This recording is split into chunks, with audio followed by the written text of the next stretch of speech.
သင်လေ့ကျင့်ခန်းလုပ်ပြီးသွားတဲ့အခါကြွက်သားတွေတင်းနေတာနားနေတာတွေခန်းစားဖို့ပါသလား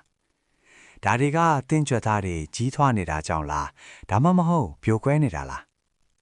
သင်ခန္ဓာကိုယ်အတွင်းကိုဝင်ပြီးသိပ္ပံပညာအရာလေ့လာကြည့်အောင်တင်အလေးမဲ့တာမျိုးသို့မဟုတ်ပြင်းပြင်းထန်ထန်လှုပ်ရှားတဲ့အခါကြွက်သားအမြင်လေးတွေမှာအသေးစားပျက်စီးတာမျိုးမိုက်ခရိုတဲလို့ခေါ်တဲ့အကွဲကြောင်းလေးတွေချပေါ်လာပါတယ်။ဒါကဆိုးတယ်လို့ထင်ရပေမဲ့တကယ်တမ်းတော့ပိုတန်မာလာဖို့ပထမဆုံးခြေလှမ်းပါပဲ။သင်ခန္ဓာကိုယ်ကဒါကိုထိခိုက်မှုတစ်ခုအနေနဲ့ရှုမြင်ပြီးချက်ချင်းပြုပြင်မွမ်းမမှုစနစ်စတင်လိုက်ပါတယ်။လေ့ကျင့်ခန်းလုပ်ပြီးနောက်မှာခန္ဓာကိုယ်ကအထူးဆယ်တွေကိုဆေးလွတ်ပြီးဒီအကွဲကြောင်းလေးတွေကိုပြုပြင်ပေးပါတယ်။ဒီလုပ်ငန်းစဉ်ကိုကြွက်သားပရိုတင်းပေါင်းစပ်မှုလို့ခေါ်ပါတယ်။ခန္ဓာကိုယ်ကကြွက်သားအမြင့်တွေကိုအရင်ကထက်ပိုထူးပြီးပိုတန်မာအောင်ပြန်လည်တည်ဆောက်ပေးပါတယ်။ဒါကြောင့်အချိန်ကြာလာတာနဲ့အမျှကြွက်သားတွေကြီးထွားလာတာပါ။နောက်တစ်နေ့မှာတင်းရဲ့ကြွက်သားတွေနာကျင်မှုစတင်လာပါသလား။ဒါကို DOMS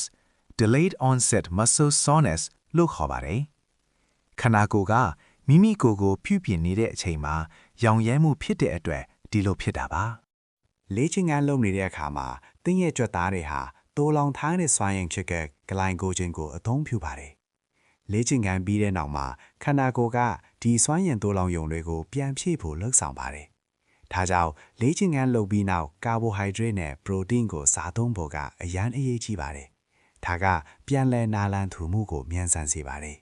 ။တင်းရဲ့ခန္ဓာကိုယ်ဟာလေ့ကျင့်ခန်းလုပ်နေစဉ်မှာကြွက်သားတွေတိဆောက်တာမဟုတ်ပါဘူး။အနားယူနေချိန်မှာပဲတိဆောက်ပါတယ်။အေးဆက်ချင်းရေဓာတ်ဖြည့်သိမ်းခြင်းနဲ့တင်းတောက်တဲ့အာဟာရဖြစ်စဉ်တွေမှာပဲတကယ်ဒီအန်ဖွေရာတွေဖြစ်ပြတာပါပြန်လဲနာလန်ထူမှုမရှိရင်တင်းရဲ့ကြွက်သားတွေထိရောက်စွာကြီးထွားနေမှာမဟုတ်ပါဘူးဒါကြောင့်နောက်တစ်ခါလေ့ကျင့်ခန်းလုပ်ပြီးလို့ကြွက်သားတွေနာကျင်တဲ့အခါတင်းရဲ့ခန္ဓာကိုယ်ဟာအရင်ကထက်ပိုတန်မာအောင်ပြန်လဲတိဆောက်နေတယ်ဆိုတာကိုသတိရပါပြင်းပြင်းထန်ထန်လေ့ကျင့်ပါဒါပေမဲ့ပိုမိုထက်မြက်စွာပြန်လဲနာလန်ထူပါတင်းရဲ့အနာဂတ်ခွန်အားဟာပြန်လဲအနားယူမှုပေါ်မူတည်နေပါတယ်